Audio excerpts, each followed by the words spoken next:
आज ही Doubtnut app download करें। Doubtnut पर होगा अब आपके सभी मैथ्स, केमिस्ट्री, फिजिक्स और बायोलॉजी डाउट्स का सफाया। बस अपने क्वेश्चन की फोटो खींचो, उसे क्रॉप करो और तुरंत वीडियो सोल्यूशन पाओ। Download now. Hello students, the question is, how are transformants selected from non-transformants? Presence of more than one recognition site in vector DNA.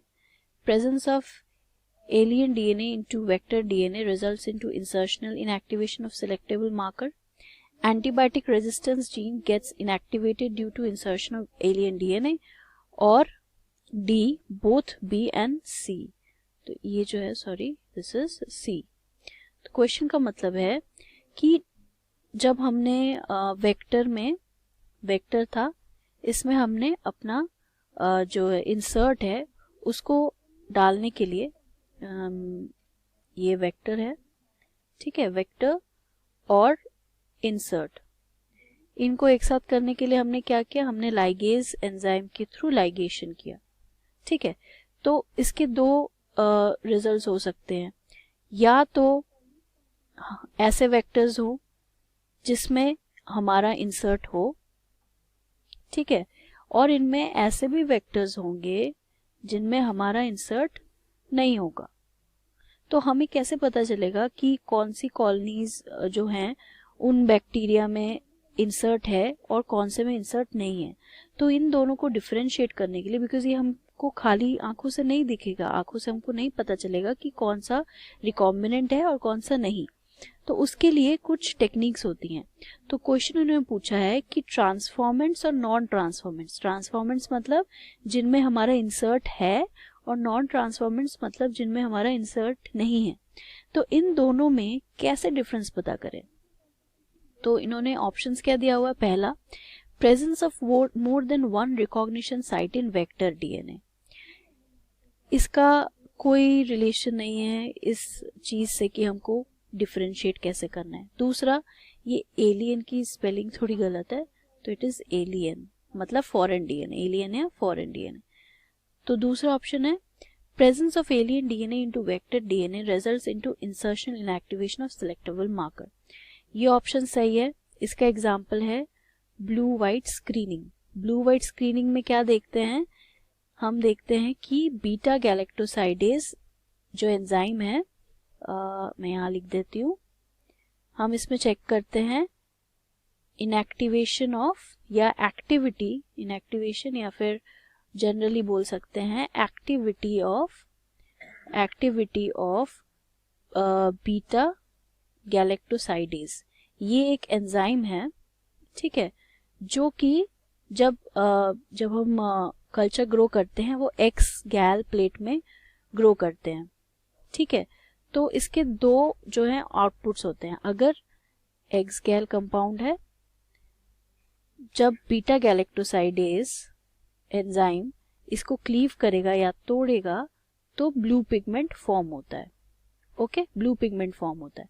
तो अगर बीटा गैलेक्टोसाइडेज एक्टिवेटेड रहा, काम कर रहा है, फंक्शन कर रहा है, तो हमें ब्लू कॉलोनीज दिखेंगी, और अगर बीटा गैलेक्टोसाइडेज है नहीं, इनएक्टिवेटेड है, तो हमें व्हाइट कॉलोनीज दिखेंगी। बीटा गैलेक्टोसाइडेज एक्टिवेटेड नहीं है, इसका मतलब कि हमारा इंसर्ट जो है उस जीन के बीच में, लैग जी जीन जो कि बीटा गैलेक्टोसाइडेज प्रोड्यूस करता है या सिंथेसाइज करता है, मतलब कि उस जीन के बीच में हमारा इंसर्ट चला गया है।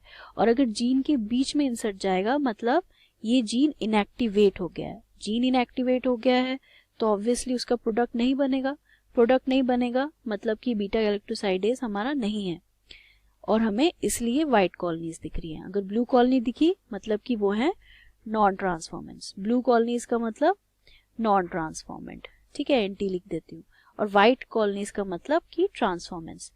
तो जो बी ऑप्शन है वो सही है कि इससे हमें पता चलता है।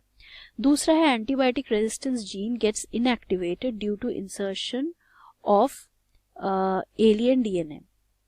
ये भी हो सकता है, जैसे ऑप्शन बी में हम लोग बीटा गैलेक्टोसाइडेज जीन का इनएक्टिवेशन देख रहे हैं, वैसे भी सी भी कर सकते हैं, क्योंकि मान लो नॉर्मल किसी वेक्टर में एक कुछ ए रेजिस्टेंट जीन है, ठीक है, ये हमारा नॉन ट्रांसफॉर्मेंट है, नॉन ट्रांसफॉर्मेंट, नॉर्मल सेल है।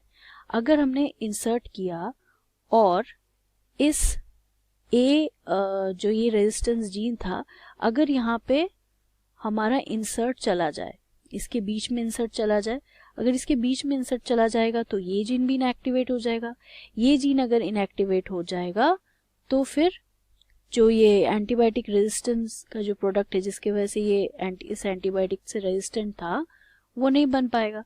सो अगेन इसका एंटीबायोटिक रेजिस्टेंस जीन भी इनएक्टिवेट हो जाएगा और वो एंटीबायोटिक को रेजिस्ट नहीं कर पाएगा। ठीक है, तो मतलब कि दोनों ही केस में एक इंसर्शनल इनएक्टिवेशन हो रहा है, बिकॉज हमारा जो फॉरेन डीएनए है या हमारा जो डीएनए जो हमें चाहिए था वो इंसर्ट हो चुका है। सो दैट मीन्स बी और सी दोनों ही हमारा आंसर हो सकता है। तो आंसर है D, both B and C. So how transformant selected from non transformants, presence of alien DNA into vector result in insertion in activation of selectable marker. Selectable marker क्या है यहाँ पे? beta galactosidase. Okay, and antibiotic resistance gene get inactivated due to insertion of alien DNA. Antibiotic resistance gene यहाँ पर क्या है? आपका selectable marker. So answer is option D, both B and C. Thank you. Class 6 से 12 से लेके NEET, IIT, JEE mains और advance के लेवल तक 10 मिलियन से ज्यादा स्टूडेंट्स का भरोसा। आज ही डाउनलोड करें डाउटनेट ऐप या व्हाट्सएप कीजिए अपने डाउट्स 8400 400 400 पर।